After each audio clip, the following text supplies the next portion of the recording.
Anthony Marciano, Raphaël Quenard, bonjour. Bonjour. Bienvenue sur la radio du cinéma.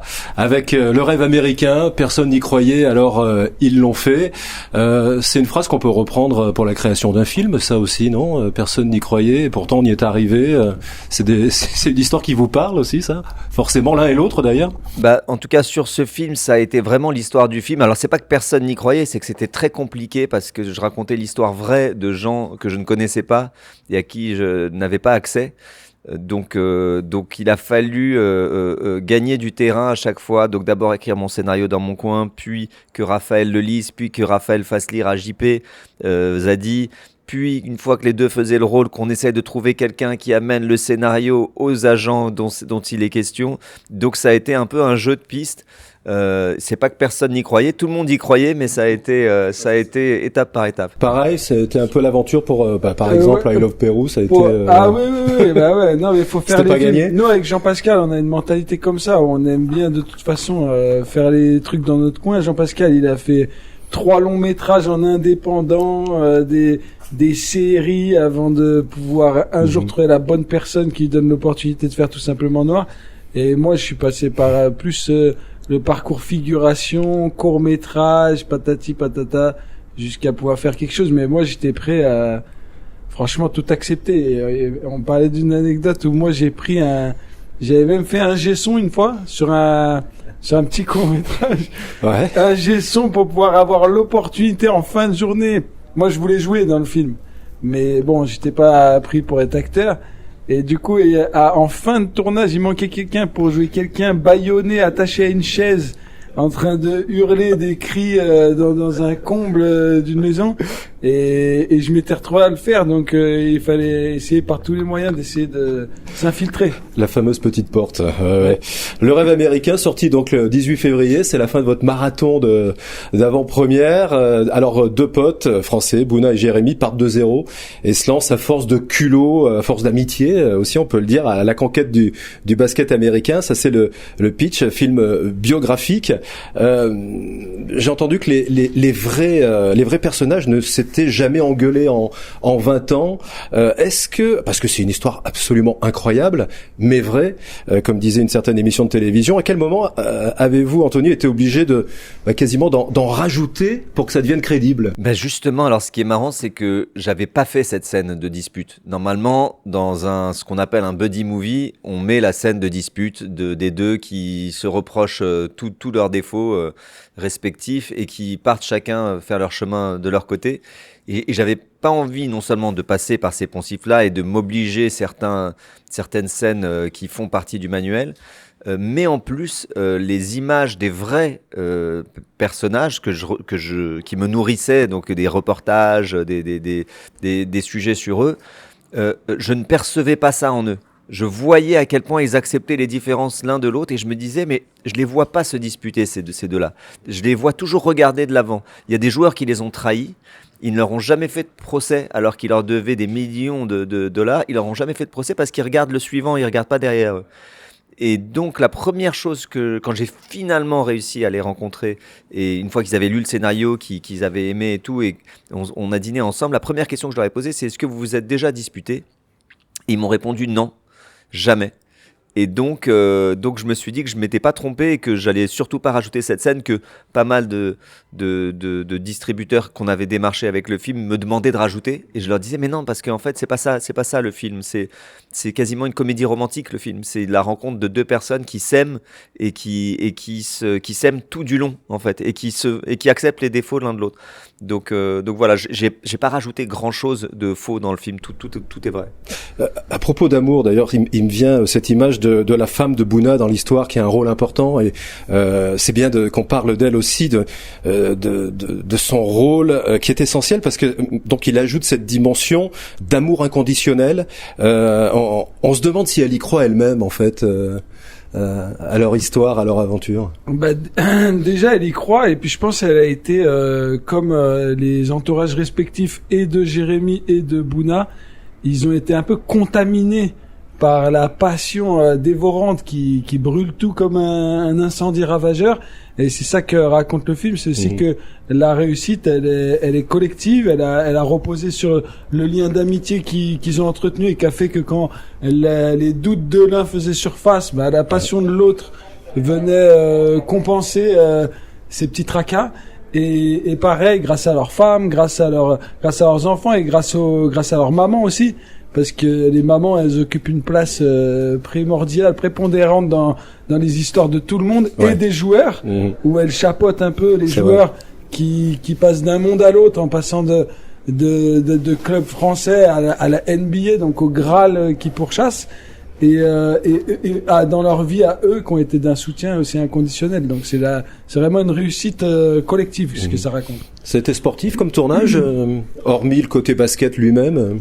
Hormis le côté basket, pas tellement, non, pas tellement sportif, mais par contre le côté basket, comme les deux personnages ils se sont rencontrés sur un terrain de basket à Menton dans la réalité et qu'ils ont connecté sur le terrain de leur passion commune, et Anto il voulait reproduire ça et créer cinématographiquement une alchimie, comme une étincelle qui jaillissait de leur première confrontation et du coup il y avait des combinaisons à faire pour que la danse des âmes se fasse de façon adéquate.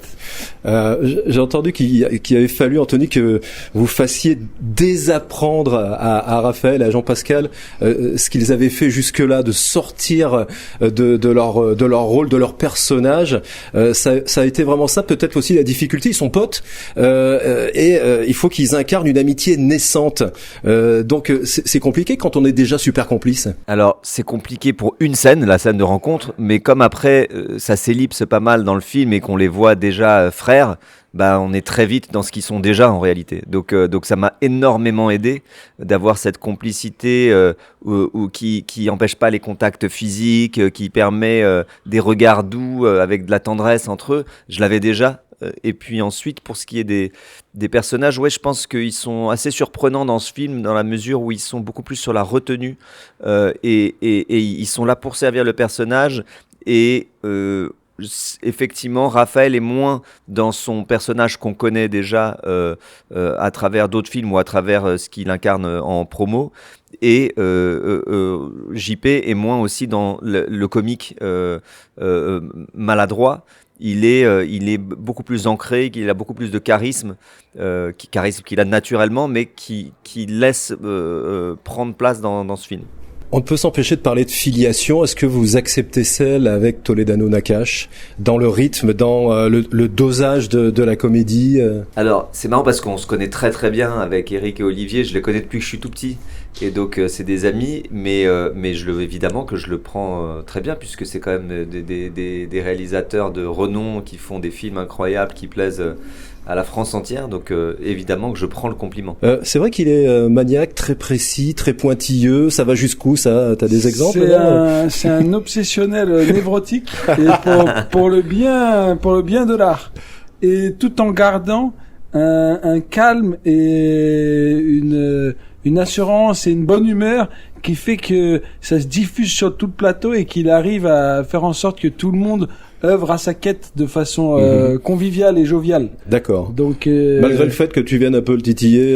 Mais non, on l'enquiquine toute la journée et puis on a tendance à vouloir prendre des petites tangentes avec Jean-Pascal. C'est bien normal. C'est nos petites inclinations naturelles. Mais il nous remettait direct dans le sillage puisqu'il est tellement précis dans sa mise en scène, dans les intentions de jeu, de ce qu'il souhaite qui ressorte de la scène.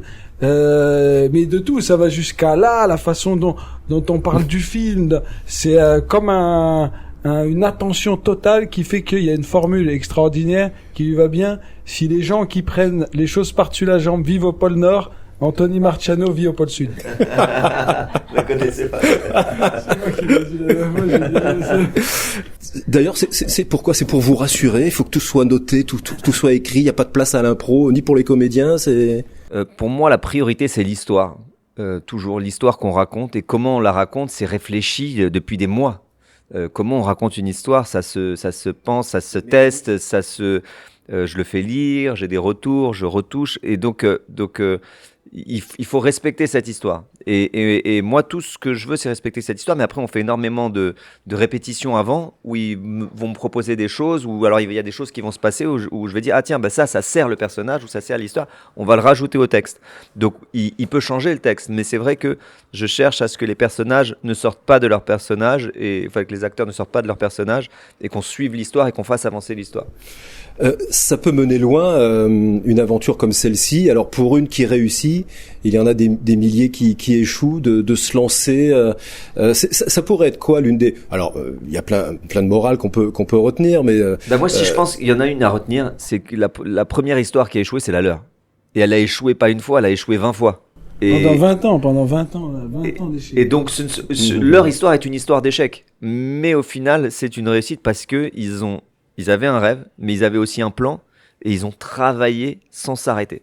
Et donc, pour moi, pour ce qu'on a cherché à montrer dans le film, c'est ça, c'est que c'est une histoire d'échec. C'est comme si c'était un marathon de 1000 km, un marathon de 20 ans, là, en l'occurrence, dans leur cas, et personne n'a le cardio pour tenir 20 ans et encaisser 20 ans d'humiliation, de maladresse, de rejet.